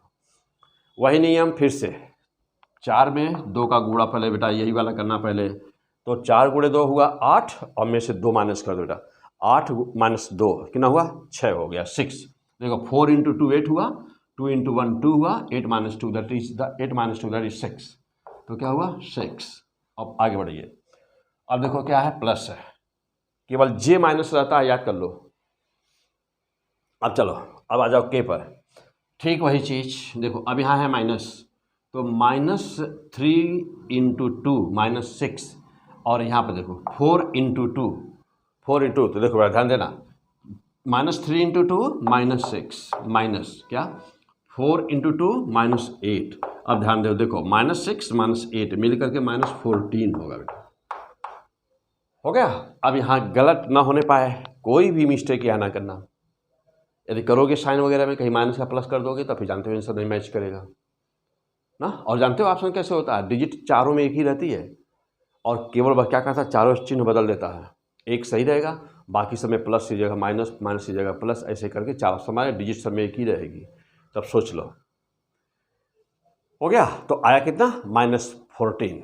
तो देखो अब माइनस जे हो गया, प्लस के था तो प्लस के, और प्लस के, और के वाले माइनस में कितना बेटा, -6 -8 यानी -14, तो -14। ओके चलो अब सॉल्व कर दो, देखो अब ये होगा टार्क बराबर, वेक्टर क्वांटिटी है 16 और 3 19 देखो बेटा, 16 3 19 I cap -6 J cap -14 K cap 14 K cap. This is the fantastic result, this is the torque. Vector quantity है बेटा, ये वेक्टर क्वांटिटी है, इसलिए देख लो सभी vector I J K vector quantity आई हुई है, I J K, this will be the vector quantity vector. अब मान लो इसमें कह दिया तुमको मैग्नीट्यूड बताने के लिए ना, मैग्नीट्यूड कह दिया बेटा बताने के, मैग्नीट्यूड, तो क्या करोगे, तो जब मैग्नीट्यूड बताना होगा तो जानते हो कि जब तीनों कंपोनेंट यदि हमको पता हो तो आई का जो भी कोफिशिएंट उसका स्क्वायर, प्लस जे का जो भी कोफिशिएंट उसका स्क्वायर, प्लस के का कोई भी कोफिशिएंट उसका स्क्वायर कर दीजिए, सॉल्व कर दो, बता will be the your answer. कैसे, अब इसका मैग्नीट्यूड बताना, मान लो तो 19 का स्क्वायर, देखो बेटा 19 का स्क्वायर प्लस क्या जो भी रहे -6 है बेटा, -6 का स्क्वायर प्लस यहाँ पर क्या है -14 का स्क्वायर। सॉल्व कर दो, टॉर्क बराबर कितना बेटा, देखो 19 का स्क्वायर करोगे तो कितना हो जाएगा 361 हो जाएगा। हाँ 361 हो जाएगा बेटा, तो अंडर रूट, हाँ ना करके देखिए लेते बेटा, 361 ही होता है।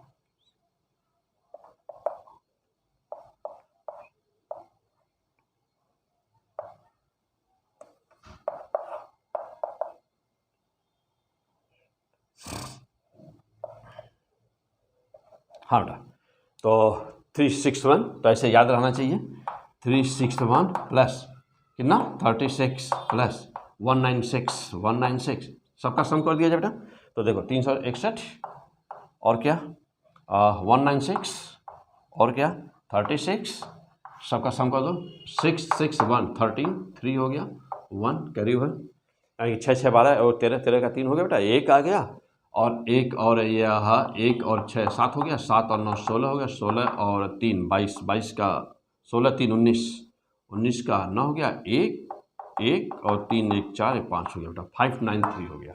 फिर से एडिशन कर लो तो एक बार, 6 6 12 13 को 3 हो गया, 1 हो गया, 1 6 1 7 7 और 9 16 16 और 3 19 को 9 1 और 4 5 593। तो आंसर कितना है बेटा, देखो अब आ गया टार्क का मैग्नीट्यूड कितना आ गया under root what 593 593, this is the answer. हो गया। तो ये था कि कैलकुलेशन कैसे हम टार्क निकालेंगे कहीं पर।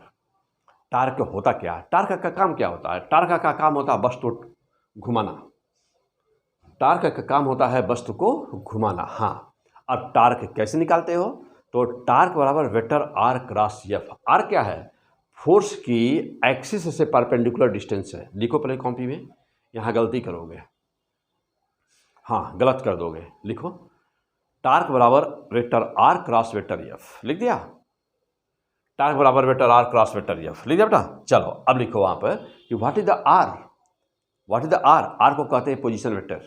क्या बोलते हैं आर को, R is the position vector. होता क्या है यार, तो साफ लिखो कॉपी में, रेड पेन से लिखिए, this is the perpendicular distance, this is the perpendicular distance of a force from axis of rotation. जहाँ एक्सिस से अक्ष है, जहाँ पर वहाँ से फोर्स की ये परपेंडिकुलर दूरी है। आइए अगला पार्ट, अगला पॉइंट,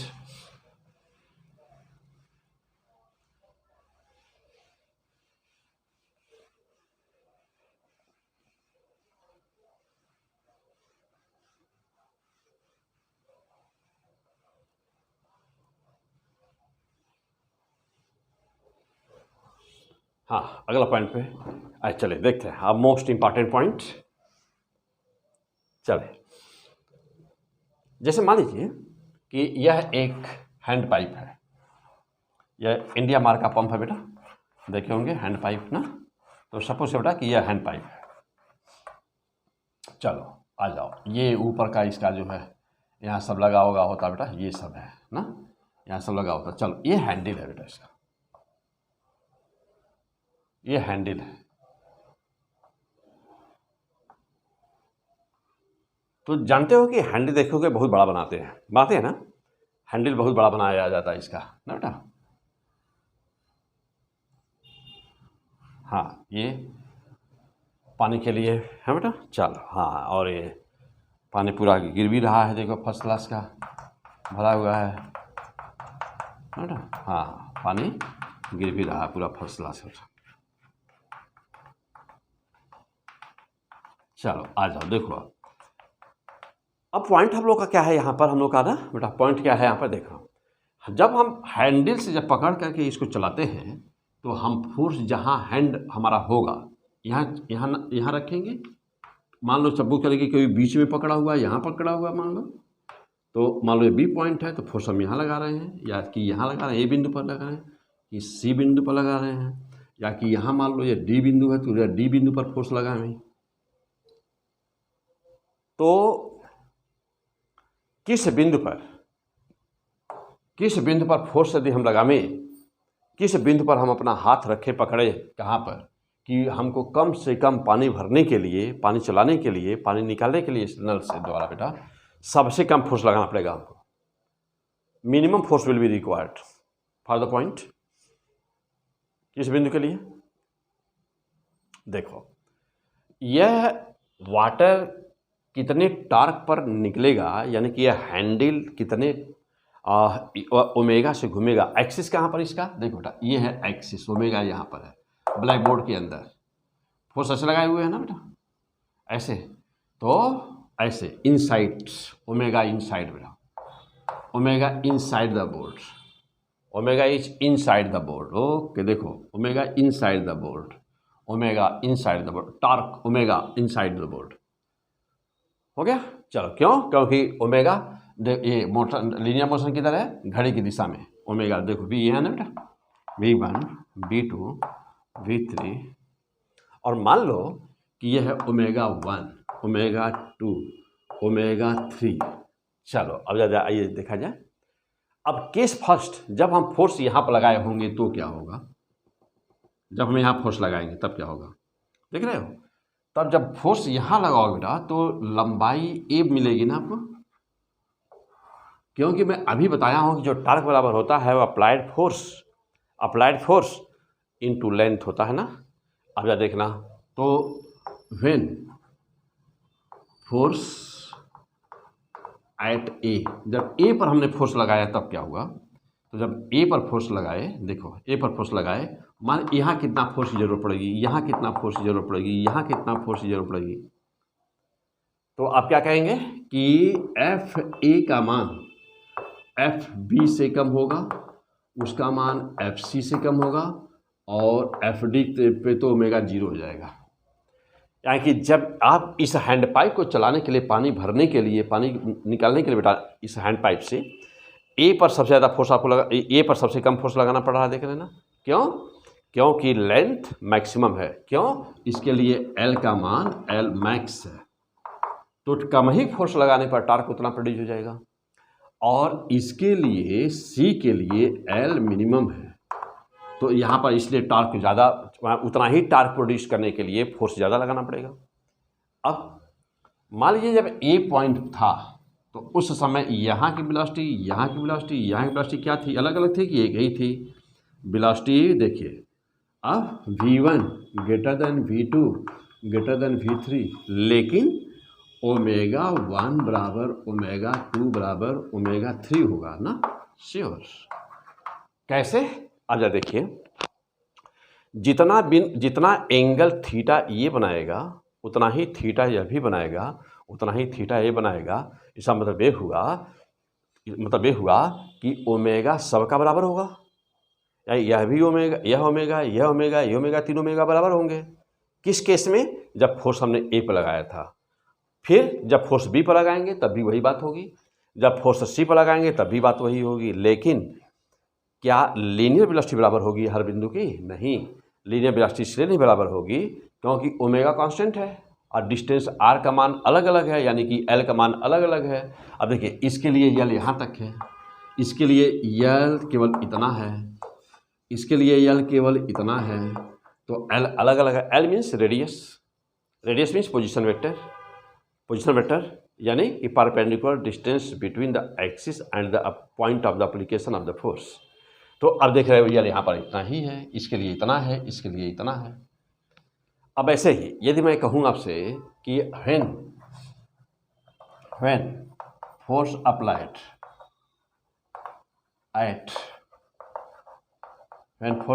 एट पॉइंट बी, जब बी पर लगाए तो क्या हुआ? फिर से देखिए तब क्या हुआ कि अब जब फोर्स अप्लाइड पॉइंट बी पर, जब हमने बी पर फोर्स लगाया तब बी पर जब लगाए हुए हैं तब क्या होगा?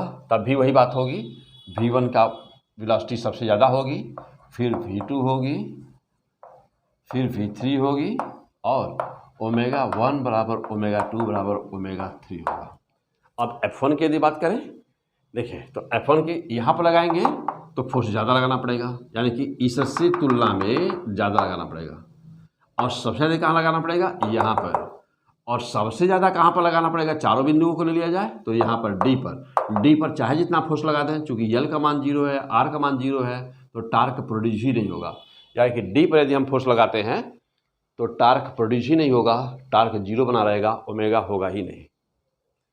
तो this is the concept. What is the torque? Torque है क्या? Torque is the turning effect. Torque is the cause of the turning. यानी कि कहीं पर भी कोई भी वस्तु कैसे घूमती है, तो कहीं पर कोई भी वस्तु तभी घूमती है जब उस पर टार्क लगता है। मान लीजिए पानी की टोटी है, आप उसको खोल रहे हैं, पानी की टोटी को खोल रहे हैं, तो कभी भी पानी की टोटी को देखते होंगे, खोलते होंगे, जब आप उसकी नाप पकड़ते होंगे, खोलते होंगे, तो वहाँ 2 फिंगर क्यों लगाते हैं? एक फिंगर से खोलिए, try to open this tap by using only 1 finger. Is it possible? No. तो वहां पर हमें क्यों यूज किया 2? देखिए यह पानी की टोटी है और इसको खोलना है, 2 फिंगर आप यूज करते हैं, ये टैप है ना, तो ये 2 फिंगर लगाते हैं। क्यों? एक को आप इधर करते हैं, एक को इधर करते हैं, तो एक एफ दोनों के बीच का यह रेडियस है, डायमीटर। तो क्या बना रहा है यार? ये टॉर्क का फॉर्मेशन कर रहा है। This is the formation of the couple of the force. तो जब कभी भी किसी भी सिस्टम पर या बॉडी पर 2 इक्वल फोर्स अपोजिट डायरेक्शन में लग रहे होते हैं, तो हम उसको कहते हैं कपल, यानी बल युग में कहते हैं। अब यहाँ पर क्या हुआ? तो अब यहाँ पे एक्चुअली क्या हुआ, तो यहाँ पर टार्क बराबर कितना हुआ? तो टार्क बराबर क्या हुआ? देखिए बीच की डिस्टेंस, एक फोर्स को ले लीजिए, दोनों फोर्स बराबर है, दोनों फिंगर आपके बराबर फोर्स लगाए हुए हैं, तो एफ और इंटू क्या, बीच का, दोनों के बीच की दूरी आर। यानी कि इसी को जब वेक्टर फॉर्म में लिखते हैं तो कहते हैं वेक्टर पहले आर रहता है, तो vector R cross vector F कहते हैं। तो यहाँ पर तो अब ये भी क्या, यहाँ पे क्या प्रोड्यूस कर रहा है? वहाँ पर भी खोलने के लिए उसको हमारी आदत होती है, कहीं पर भी आपको नट खोलना मान लीजिए, तो नट को दोनों फिंगर्स पकड़ते हैं और दोनों, एक फिंगर नीचे होता है, राइट वाला फिंगर नीचे आएगा, तो ये वाला फिंगर क्या होगा, जो अंगूठा होगा आपका वो ऊपर जाएगा। दोनों क्यों यूज करते हैं? तो दोनों फिंगर जब है ना, तो दोनों क्या बना रहे हैं? कपल का फॉर्मेशन कर रहे हैं। 2 equal forces in the opposite direction, 2 equal forces in the opposite direction. तो forming always that is the forming couples. और उसके बाद टार्क कैसे प्रोड्यूस हुआ? तो 1 force and perpendicular distance between the forces, that is the torque. और torque का काम क्या है? उसको खोलना, उसको घुमाना, रोटेशनल मोशन प्रोड्यूस करना। पानी की टोटी को खोलना है तो टोटी क्या कर रही है? रोटेशनल मोशन कर रही है, घूम रही है, एक्सिस वही है, जगह वही है, उसी एक्सिस पर फिक्स है, घूम रही है। बंद करना है तभी टार्क, खोलना है तभी टार्क। मीन्स कभी भी किसी भी चीज़ को जब हम खोलते हैं तो टार्क की जरूरत पड़ती है। किसी भी चीज़ को घुमाते हैं, कहीं पर भी किसी भी चीज़ को जब घुमाते हैं, रोटेशनल मोशन कराते हैं, तो हमको टार्क की जरूरत पड़ती है। टार्क तभी बनता है जब फोर्स हो और परपेंडिकुलर डिस्टेंस हो, यानी कि एक्सिस से परपेंडिकुलर डिस्टेंस आर और फोर्स के प्रोडक्ट को टार्क कहते हैं। टार्क ही हमेशा किसी वस्तु को घुमाता है। यदि टार्क 0 है तो रोटेशनल मोशन भी, ओमेगा भी 0 होगा अवश्य। क्योंकि टार्क बराबर होता है आई अल्फा। यदि टार्क जैसे पहले से यदि वस्तु मोशन में है बेटा, तब तो वह उसी स्पीड से चलती रहेगी जब तक टार्क नहीं लगाएंगे। तो किसी भी वस्तु को रोटेशनल मोशन कराने के लिए भी टार्क की आवश्यकता पड़ती है और रोकने के लिए भी टार्क की आवश्यकता पड़ती है। कोई वस्तु पहले से रोटेशनल मोशन कर रही है और उसको आपको रोकना है, तो रोकने के लिए आपको टार्क लगाना पड़ेगा। और यदि कोई वस्तु अभी रेस्ट में है और उसको टार्क देना है, यानी कि उसका रोटेशनल मोशन स्टार्ट करना है, तभी आपको टार्क देना होगा। यानी कि रोकना है तब भी, रोकना है तब भी, और स्टार्ट करना है तब भी टार्क की आवश्यकता पड़ती है। क्लियर? आइए, हाँ, और आगे बढ़ते बेटा। अब यहां से तो मैं यहां पे बता रहा था आपको टार्क क्या होता है।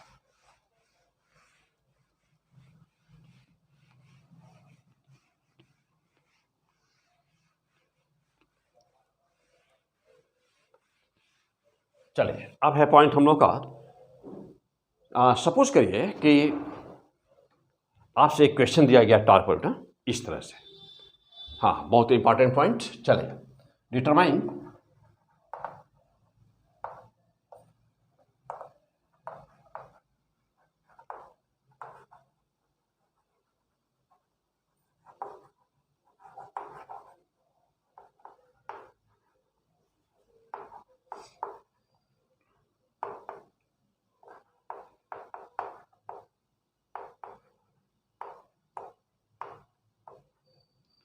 y plus j minus k at point, determine torque produced by force this applied eight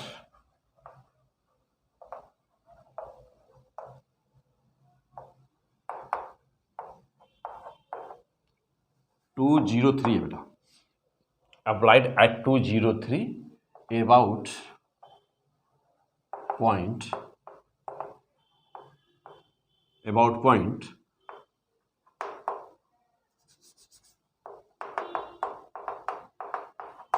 okay. हाँ बेटा, ऐसा हमारी तो जल्दी से, बहुत ही important question, most important question ऐसा हमारी।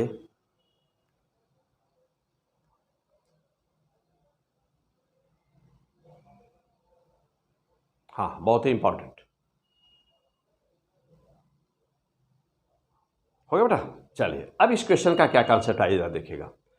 सपोज करिए कि यह पॉइंट है 1 1 1, इस पॉइंट के अबाउट आपको बताना है, तो हमेशा इस पॉइंट का P1 मानिएगा। मैं आपको पहले लेक्चर में, रोटेशन के फर्स्ट लेक्चर में आपको सिखाया था ये बात, 1 मानिएगा। जहाँ पर फोर्स लगाया गया होगा F, इसको आप P2 मानिएगा। ऑलवेज ऑलवेज ऑलवेज ये गलती मत करिएगा, नहीं तो साइन की गलती आ जाएगी आपके न्यूमेरिकल में। न्यूमेरिकल वैल्यू तो ऑप्शन का मैच करेगा, लेकिन आपका साइन मिस्टेक कर देंगे, माइनस का प्लस हो जाए, प्लस का माइनस हो जाए, गलती कर बैठेंगे, तो कभी गलती ना होने पाए बेटा।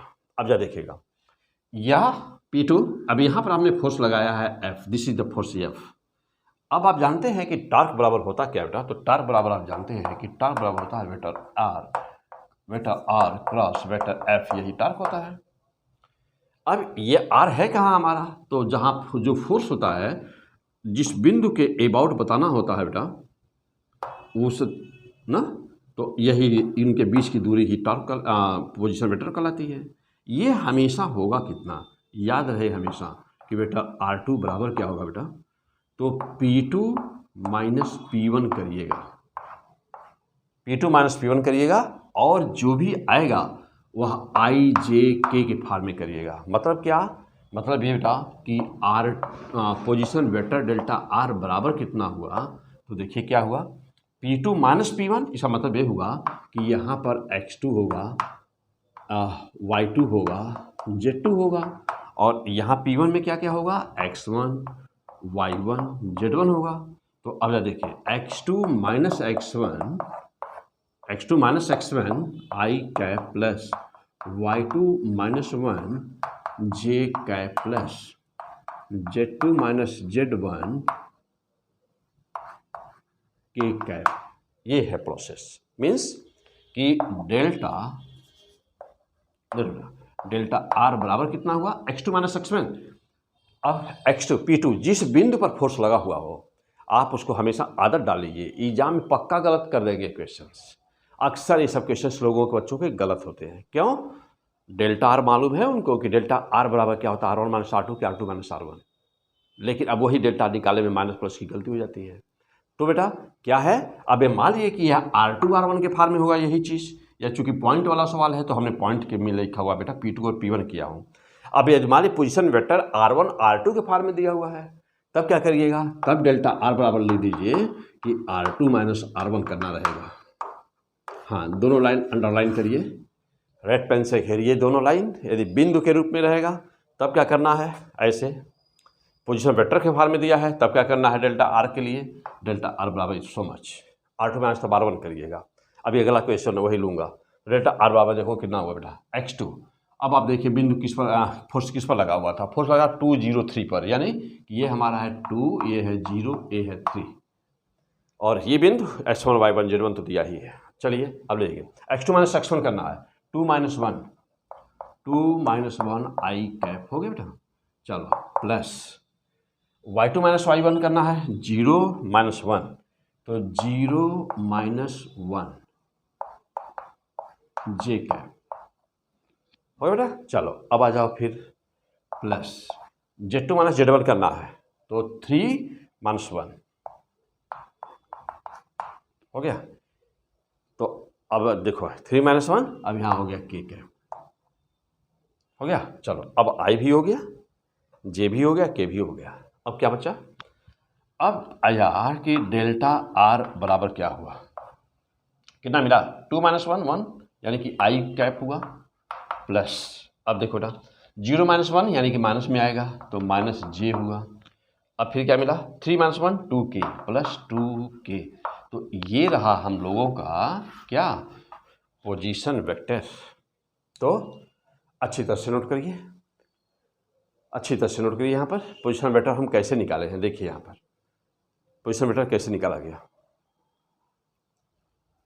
जब दो पोजीशन वेक्टर रहेंगे तब डेल्टा आर कैसे निकालेंगे आप, जब वेक्टर फॉर्म में रहेगा। दो बिंदु रहेंगे तो आप कैसे निकालेंगे, आर का मान सीधे सीधे दिया रहेगा तो कैसे सॉल्व करेंगे, अभी बताया हूँ, अभी ये सब हो चुके।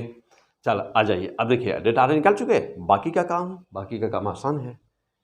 अब आइए देखिए आगे बढ़े। हाँ यहाँ तक नोट करिए, वहीं पर रोक करके वीडियो को नोट कर लीजिए।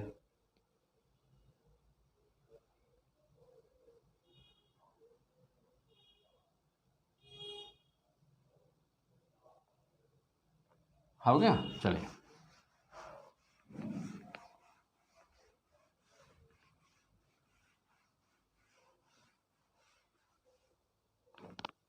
हाँ अब आइए देखिए। तो अब टार्क आर हो गया बेटा, चलो डेल्टा आर बराबर ए भी हो गया। हाँ अब हम लोग को टार्क की वैल्यू बतानी है। चलिए टार्क बराबर कितना होगा, तो जानते हैं टार्क के लिए क्या करते हैं बेटा, आर क्रॉस वेक्टर एफ, यही फार्मूला बेटा। चलो टार्क बराबर कितना होगा, आर की वैल्यू रखिए अब आई माइनस जे, तो आई माइनस जे और क्या प्लस 2k, क्रॉस प्रोडक्ट है, हाँ क्रॉस प्रोडक्ट है F, F means 2i plus J minus K. अब टार्क बराबर कितना हुआ, चलिए आई, नियम वही आई जे के। चलिए 1 - 1 प्लस 2, वहाँ पे देखिए 2 प्लस 1 माइनस 1 हो गया। अब इक्वल टू आई, हाँ आई ले लीजिए, देखिए आई ले लिया। अब ये लाइन छोड़ दीजिए, -1 2 -1 2 और क्या +1 -1 माइनस जे होता है, याद है आपको। चलिए जे छोड़िए, 1 2 1 2 और क्या 2 - 1 2 -1 प्लस के। हाँ अब के पे आ जाइए, चलिए के का छोड़िए, 1 - 1 1 1 -1 और क्या 1 - 1 और 2 1 2 1 हो गया। सॉल्व कर दीजिए अब इसी को। तो टार्क बराबर कितना है, देखिए नियम वही, -1 से मल्टीप्लिकेशन हुआ तो 1 बना, और 2 से 1 का मल्टीप्लिकेशन हुआ बेटा तो क्या बना 2 बना। यानी पहले वाइट वाला भी सिखाया था, पहले ये करते हैं। तो -1 1 बना, 1 - 2 मीन्स -1, तो -1 क्या आई वाला है ना बेटा, आई वाला है ना आई। तो अब सीख लिए हैं तो डायरेक्ट करिए। हाँ अब आ जाइए माइनस जे, चलो अब यहाँ पर देखिए क्या आ रहा है, माइनस की प्लस आ रहा है। -1 से 1 से मल्टीप्लाई हुआ तो -1 बना, -4 -1 -4 यानी -5, माइनस चूंकि जे माइनस में पहले है तो +5j। फिर से चेक करिए एक बार, आई को चेक कर लीजिए तो एक बार। चलिए आई इसे छोड़ दिया थोड़ा, -1 2 1 -1। चलिए माइनस से मल्टीप्लिकेशन हुआ तो 1 हुआ, प्लस हुआ, अब प्लस में से 2 माइनस हुआ तो 1 - 2 -1 हो गया क्लियर। चलिए बाहर माइनस है तो हमने बाहर माइनस बेटा, चलो माइनस बाहर है, अभी रहने दीजिए वैसे ही। चलिए मल्टीप्लाई करिए तो -1 × 1 -1 हुआ, -4 -1 -4 बराबर -5 चूँकि माइनस बाहर भी था तो प्लस हो गया +5j। और आगे बढ़िए, अब के का ले लीजिए, प्लस के तो पहले उसी न्यूमेरिकल कितना आ रहा वैल्यू देखा जाए। हाँ आ जाए बेटा, चलो यहाँ पे देखिए 1 से मल्टीप्लाई करिए तो 1 हुआ, और -2 तो 1 - 2 कितना हो जाएगा -1। देखिए यहाँ पर देखिए, इसे मल्टीप्लाई करेंगे तो 1 हुआ, और इसमें मल्टीप्लाई करना है तो -(-2) ऐसे बेटा। हाँ ध्यान दीजिएगा, यहाँ पर भी देख लीजिएगा क्या, -1 और -4। हाँ ठीक है, यहाँ पर कोई दिक्कत नहीं है। देखो बेटा यहाँ पर हाँ 1 और -(-2), तो 1 -(-2) यानी कि प्लस बन जाना 1 + 2 यानी कि 3 बनना बेटा। ये 3 आ गया, तो आ गया 3k। देखिए तो यही माइनस प्लस की गलती ना होने पाए, ध्यान देना बेटा। तो क्या बताना था हम लोग को, डिटरमाइन द टॉर्क। तो टॉर्क, अब देखिए वेक्टर फॉर्म में टॉर्क पूछा होगा तो ऐसे दिया रहेगा, और न्यूमेरिकल वैल्यू पूछेगा तो आप जानते हैं कि बाकी का काम क्या करना है, इसके कोफिशिएंट का अंडर रूट करके, स्क्वायर करके, सम करके रूट ले लेना है ना। अच्छा, और यदि तो जनरली क्या करता है, वेक्टर फॉर्म में देता है, आपका ऑप्शन जो होता हो वेक्टर फॉर्म में रहता है, तो जनरली वेक्टर फॉर्म में रहेगा। तो वेक्टर फॉर्म में है तो आप ऐसे कर दीजिए। चलिए आइए, हाँ अब मान लीजिए कि इसका मैग्नीट्यूड निकालना है तो आइए निकाल दिया जाए।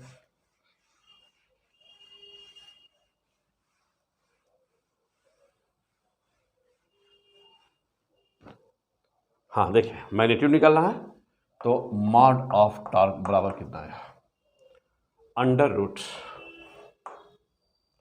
-1 का स्क्वायर प्लस 5 का स्क्वायर प्लस 3 का स्क्वायर, तो मैग्नीट्यूड बराबर कितना आया, अंडर रूट 1 + 25 + 9, तो कितना बेटा 9 1 10, 10 और 25 35, root 35 means approx 5.9 newton metre. Okay, this is the torque. इस टॉर्क से लगभग 5 दशमलव के आसपास। तो ये है टॉर्क। कैसे निकालते हैं टॉर्क आप, ठीक। चलिए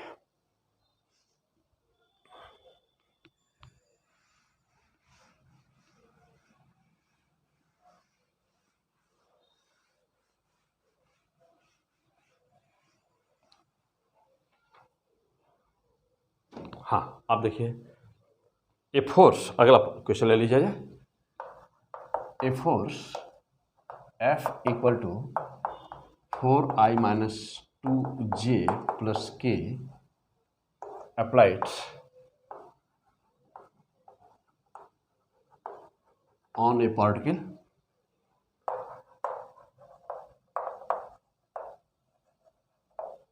which is at पोजीशन, वो कहाँ पर है देखिए, पोजीशन यहाँ पर दिया गया है, थोड़ा सा चेंज कर दे रहा हूँ, क्या I + J, 2I + J, ठीक।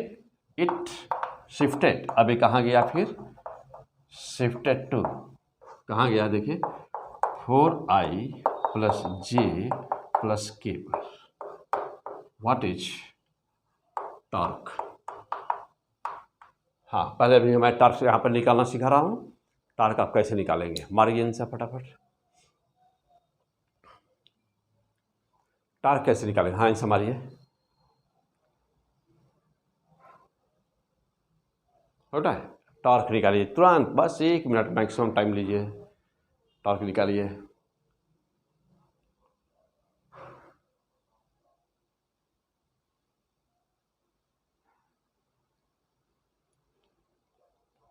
हो गया, हो गया। चलिए आ जाइए, देखिए जानते हैं कि टॉर्क बराबर होता है, आंसर मिलाइए, vector R cross vector F होता है बेटा। अब हमको आर का मान चाहिए होता है। आर क्या, पोजिशन वेक्टर होता है बेटा। Delta R, actually delta R होता है, पोजिशन वेक्टर होता है यह। तो अब ये क्या है, अभी भी सिखाया हूँ कि R2 - R1 कर दीजिएगा, कहीं कोई दिक्कत नहीं। डेल्टा आर बराबर क्या हुआ, R2 जो पहले था वो R1, जो बाद में हुआ, जहाँ वस्तु पहले थी वो R1 है, जहाँ वस्तु बाद में गई वो R2। देखिए अब R2 - R1, R2 कहाँ पर है, देखिए यहाँ पे है 4I माइनस आप 4I + J + K, देख रहे हैं, ये R2 - R1 ले लीजिए, 2I + J। हो गया। अब सॉल्व कर दीजिए, देखिए डेल्टा आर का मान पहले निकाल दीजिए। 4I में से I माइनस होता है, जानते ही हैं, सब्ट्रैक्शन बहुत सिंपल। 4I में से 2I निकाल देंगे तो 2I बचेगा। हो गया, प्लस J, और प्लस J यहाँ पर भी है, देखिए प्लस जे में से जे माइनस होगा, देखिए तो जे यहाँ पर भी है, जे यहाँ पर भी है, 0 हो गया, तो 0 जे हो गया बेटा, हो गया। अब जाके देखिए के का कोफिशिएंट यहाँ पर 1 है, उसमें के है नहीं, तो के है नहीं तो 1 हो गया, तो के आ गया। तो this is the delta R. Fantastic, निकल गया। अब जा देखिए बाकी का काम अभी वही भी देखे हैं। तो टार्क बराबर कितना हुआ, क्या, आई जे के। तुरंत वैल्यू पुट कर दीजिए यहाँ पर। हाँ, बहुत ही आसान है सब कुछ ना बेटा, बहुत आसान है, बस थोड़ा सा प्रैक्टिस की ज़रूरत है। देखो आई जे के लिख दिया। चलिए अब जानते हैं पहले आर्क की वैल्यू रखा जाता है, तो 201 है, तो 201 बेटा। अब फोर्स देख लीजिए कितना है, फोर्स 4 - 2 1 है, तो 4 - 2 1 है, हो गया बस।